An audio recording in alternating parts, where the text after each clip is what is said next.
Sulod sa 14 ka tuig, nagpadayon gihapon ang livelihood program nga hog dispersal sa opisina ni Congressman Isidro Ungab o Konsehal Alberto Ungab.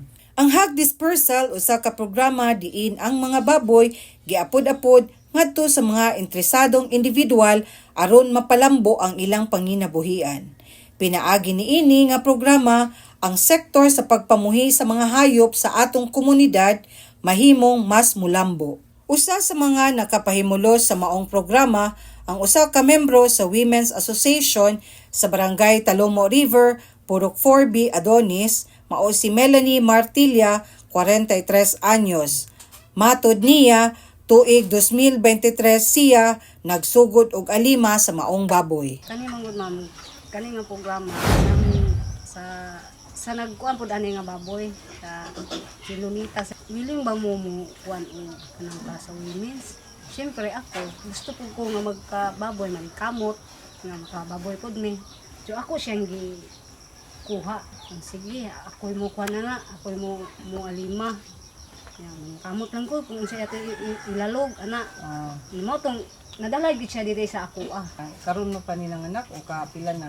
Ikaduha na siya nagkuan ma'am kanang primero to duha Duha na. ra. So wala kami kahatag ato sa halatag niya. Itungod kuan pa jud kayo. Kansi. Kansi mo karong ikaduha mo kahatag na niya ni. Si Lolita Torres, 49 anyos, usa gihapon nga nakapahimulos sa maong livelihood program sa nasangpit nga barangay. Naalang po ni kuan sa mua nga naa daw kuan sa women's niya tapos ni abil lang pud ni. So, unsang tuig ka naka-avail? 2017. Dugay na ka nag-atiman gyud O dugay na. So wala pa gyud ang women's nagatiman na jud ko og baboy. Ni kuan lang pud ko ana niya nga ilahang kuan kay wako man pud mohatag lang pud ka og upat ka buok. Sa mga 5 ka tunga-tunga gyud taga ko. Tapos amuan na ang anay. Sa imo ha, ma'am, dako ba kinitabang Dako kaayo tabang sa amua sa labi ng kanang makakuan sa iyahang mga baktin. Dako kay tabang mo. Salamat Congressman sa inyong gihatag nga livelihood project kay dako kay katabang sa amua nga mga pobre. Sa Piques Bahin sa Barangay Biao-Janga, atong nakahinabi si Kapitan Edward Adolfo, kabahin sa maong programa. Saysay niya nga daghan na kining natabangan ug ubay-ubay na usab nga mga barangay ang iyahang nahatagan sa maong mga baktin. Bali, tulo ka biit ang nahatag sa mua. Okay, pero puro na siya nabuhi na tanan. O ma'am, nabuhi na tanan. Ang katukong natagaan nato, naka-return na po sila og baboy. Opo, ongoing pagyapon ng Kapila na ng anak-anak ka. ang uban na naikatulo, naikaduha. Yan, naapod tayo na matyan nga anay, nga wakil ka anak. Okay. Yan, apoy isa po sa bukid, labot man po tao ginayangan. Namatay na ilahang anay, ganahan, sakit man dito. Pero muilis pagyapon to natagaan, kay nakasugod naman sila, nakaanak na magkaduha dito. So ubay-ubay na gyud ang Nakabilipisyo mo, ubay-ubay na yun, nakaatag na po din sa kuha. Kanit, abot na og duha ka barangay, laman, inayangan o katulo na, talandang las. katong sa luman. Saluman, motong saluman ang katong namatay nga buntis, sapit ng mga anak sayang. Si Tatay Flaviano Neri, residente sa Biao-Janga, ug usa gihapon nga nakabenepisyo sa maong programa.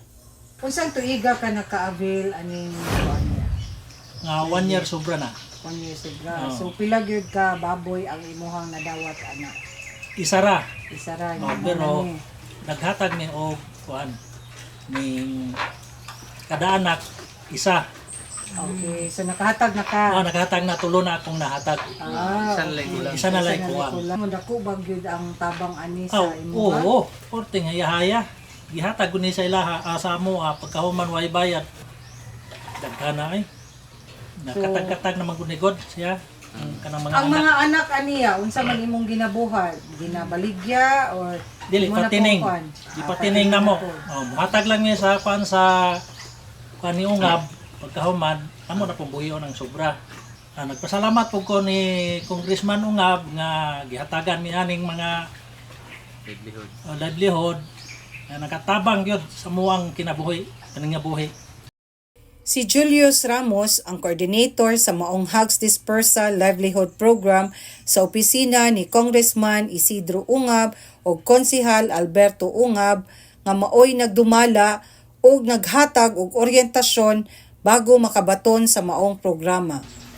Ini nga project ni Congressman Isidro Ungab Hug Dispersal nagsugod ni sa 2010.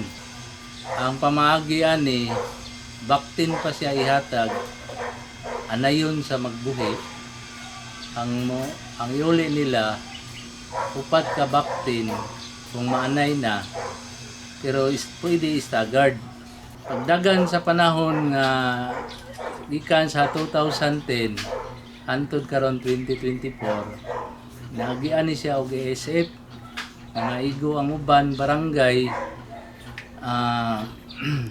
napoy uban nga wala na igo mao to nga antod karon gipadaghan na balik aron daghan niya po makaabil kay kini nga programa ni Congressman ang uban ingon nila nga nakatabang gyud sa ilahang pagpa-eskwela silang anak nakapag-graduate tungod sa livelihood ni Congressman kining baboy-baboy so manginaot nga kini nga programa ni Congressman daghan pa gyud makaabil. O tinsa to mga interesado mo abil, mag-inquire lang sa opisina Congressman dire sa Teachers Village Kalinan. Daghang salamat.